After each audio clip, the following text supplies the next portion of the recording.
it's a really pressing issue, and we wanted to come back with some really concrete steps we could take to help in this market in partnership with others. So here's a few things that we're going to be doing. We've got quite a significant series of events in November, and which will centre around a global day of broadcasting, including places in sub-Saharan Africa, in Kenya and Lagos, but also a lot going on here in Delhi in November. And what we've done is commissioned some original academic research into the use of chat apps particularly and fake news in India. So we wanted to put some evidence base behind the problems. I think there's a lot of talk, but there's not a lot of evidence and research. So the BBC's invested alongside actually WhatsApp, Twitter and Facebook in commissioning a significant body of academic work looking at real-time users from a younger demographic right across India in cities and the countryside. We're also going to roll out a series of real news workshops in Indian schools, and we will talk a bit more about that in a second.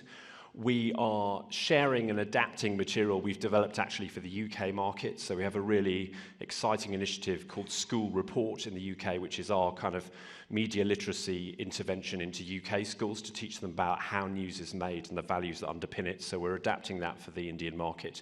We'll also on the 12th be holding a series of panels and summits to really talk out some of the important solutions. And alongside that, we're having a hackathon which people younger than me tell me involves inviting the cream of Indian tech and IT and journalism thinking together to just hash out a whole load of content and platform solutions where the journalism meets the tech platform that gets it to you.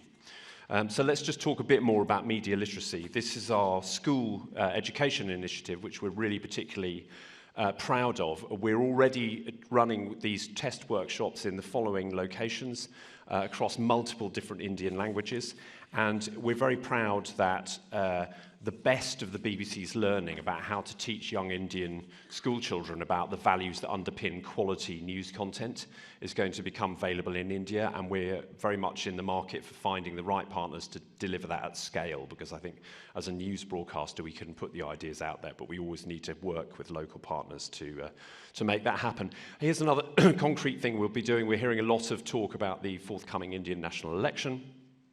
We have a fact-checking strand on BBC News called Reality Check, and this week we're announcing a commitment to do a daily reality check content throughout the period of the main campaign of the Indian election, because we think that audiences here in India will look to the BBC for unchallenged, authentic, factual accuracy around basic issues of fact in the election.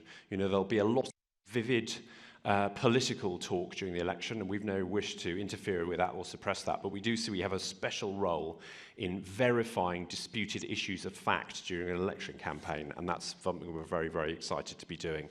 We've already brought together everything that we've learned about fake news in a single URL, so bbc.com fake news.